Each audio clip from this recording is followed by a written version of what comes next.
Consciousness is a very mysterious phenomena.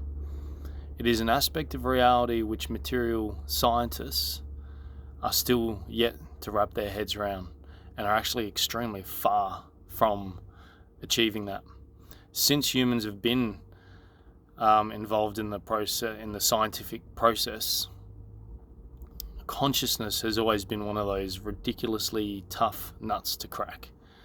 And a big reason for that is because the study of material science assumes the subject who observes the objective to be irrelevant in this process. Whereas what I am presenting here essentially is a complete 180 in regards to how we're seeing things, where essentially I am proposing that if we are to uncover the truth of reality, then we need to see that the subjective observer is the starting point of really understanding the objective material world. And that's where we are able to we're able to uncover the real power, the infinite power of consciousness. So what you first need to understand is in every present moment where you are bringing actuality into being from potentiality, just like we talked about in the previous video, in every present moment you are doing that. And you're also storing that moment and organizing it within you on levels of consciousness that, like I've mentioned, are pretty much impossible to comprehend. This process also implies that each present moment, you can think of it as time window, like each snapshot of reality that is recorded internally as memory, is made up of a near infinite many collapsed possibilities. And these collapsed possibilities are made up of the experience of the outer world and the experience of the inner world. So what I'm trying to say is consciousness, or more accurately, pure consciousness, which is the center point of what you are, of your identity, it is totally aware of your whole experience of reality, your whole outer experience and inner experience. When I say inner experience, I'm talking about thoughts, emotions, and everything else that mysteriously is going on within you at all times. And this consists of, like I said, a near infinite many differentiated possibilities. So each possibility is unique, and without it being differentiated from the other possibilities that it's related to, then it couldn't be perceived, because perception is essentially your ability to identify differences between different possibilities. So this whole myriad of differentiated possibility that you are constantly integrating within you as a collapsed possibility, which used to be indeterminate, chaotic potentiality, it's constantly being it's being integrated within you, and as a result it is creating reality, because that's how you know reality. You know reality from your current present perception of it.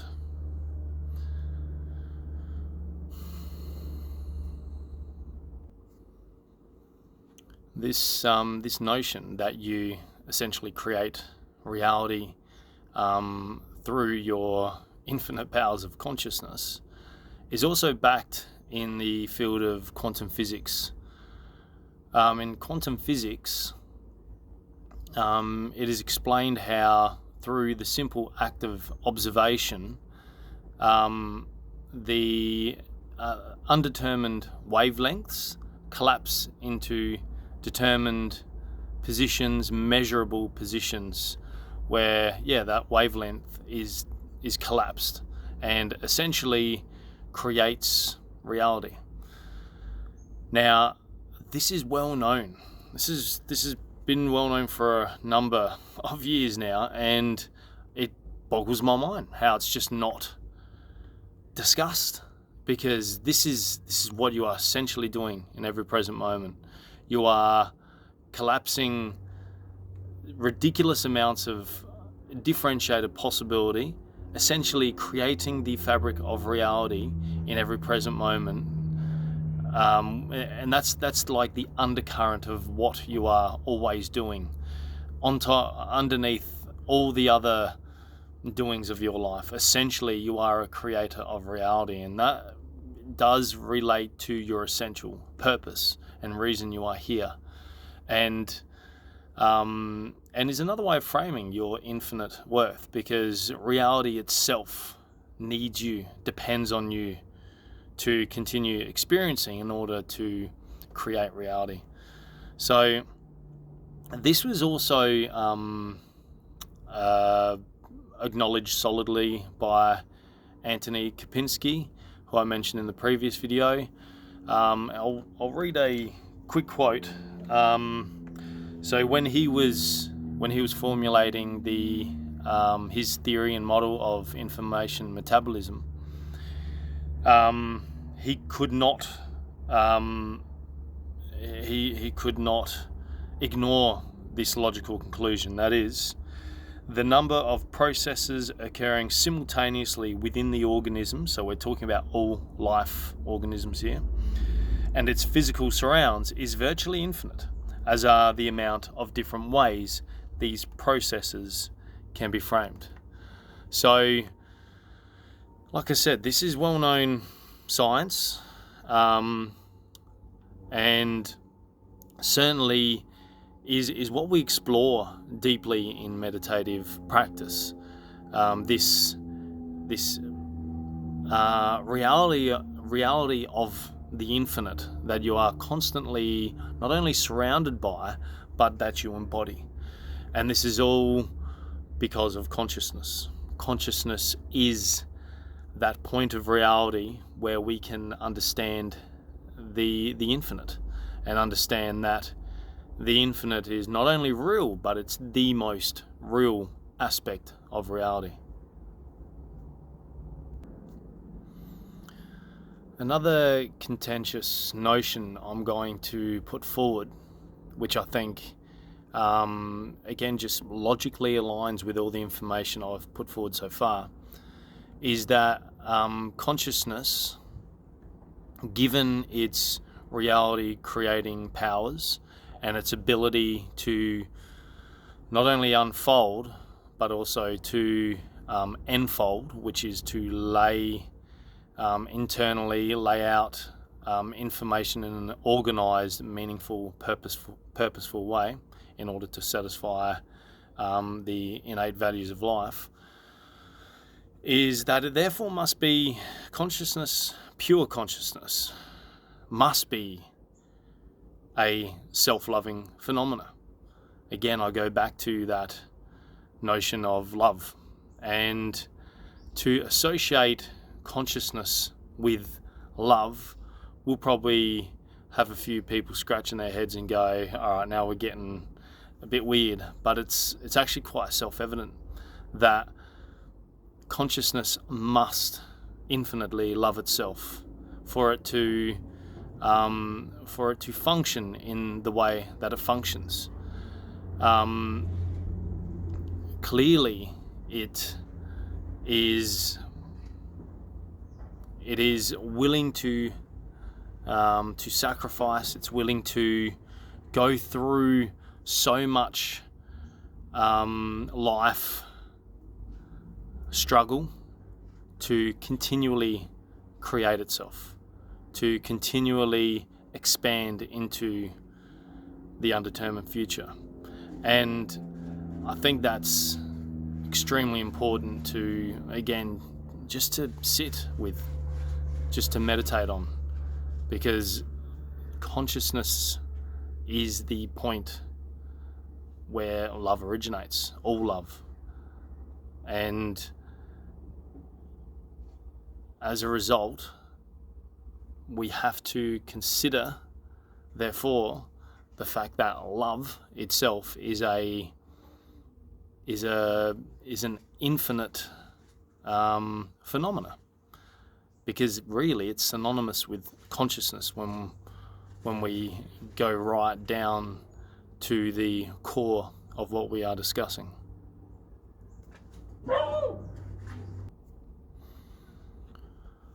So us humans, like I mentioned before, we have a very limited grasp on what consciousness is and how it functions and its actual relevance to life itself.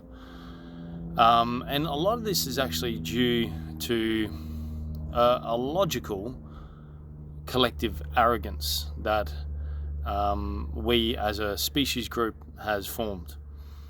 What I mean by this is that generally we consider ourselves to be conscious and many other forms of life not to be, although there is, of course, a lot of creatures that do show levels of our consciousness to a degree as well. Certainly not to the extent of how we as a species group experience consciousness, because we are self-evidently the most evolved species group, that's for sure, and it's related to how consciousness has evolved in regards to our species group. So because we have a limited, in a way, arrogant sense of what consciousness is, really hinders our ability to go deep with its nature, with investigating its nature.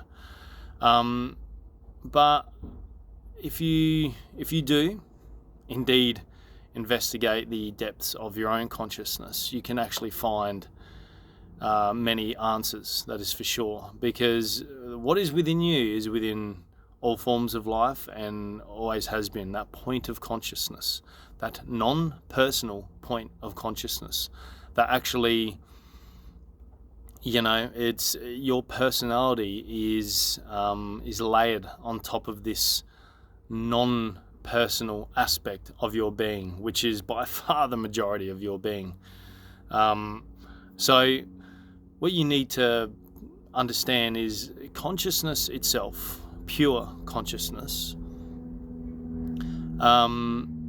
has been evolving throughout the course of life history. And all animals indeed experience pure consciousness. They might not be aware of themselves in regards to knowing that the experience that they generate is originates from the body that they are, but they still do experience, which means they are generators of possibility. They are collapsing possibility from potentiality, and that's all because this point of pure consciousness, is within all forms of life. Us humans, the way in which we experience is quite different, because it's far more layered in that we are super aware that our experience of life is generated by this body in which we are, but not just this body, but also this mind that we are also embodied with. So this gives us layers of evolved consciousness on top of our pure consciousness, which can send us in directions of confusion, essentially. And if you start to understand the layering of consciousness and how it's evolved over eons of life experience, that is when you can start to see more clearly its presence, pure consciousness's presence within all forms of life, and indeed at the base of you as an expression of life. And you can see how as a human you've evolved this hyper state of self-consciousness. So this is a derivative of pure consciousness, but self-consciousness, it's an outgrowth of pure consciousness, and makes you extremely self-aware, extremely self-conscious. And many other animals, of course, lack this type of consciousness. They are not self-consciousness. They are purely conscious of the surroundings around them, and are purely behaving and acting controlled by the inner biological values that respond to the chaotic unfolding of possibility in the present moment. So we are, of course, completely inwardly structured in the same way, but we have layers of self-consciousness on top of pure consciousness. This is really important to understand, because again, in our meditative practices, we essentially want to go beneath those layers of self-consciousness and enter the infinite realm of pure consciousness, which is where you can be the pure observer of your whole experience of life, your whole inner and outer experience. And that is the position where you are emotionally completely centered, where you find an amazing sense of homeostatic equilibrium, where you are essentially perceiving from an identity of truth. And it is a completely, like I've previously mentioned, it's life enhancing. It enhances every aspect of your life when you start regarding yourself in this more infinitely expansive, infinitely deep way, which is totally aligned with the reality of what pure consciousness is. So that is the third reason why you are infinitely valuable and important as an expression of the infinitely powerful pure consciousness that you are.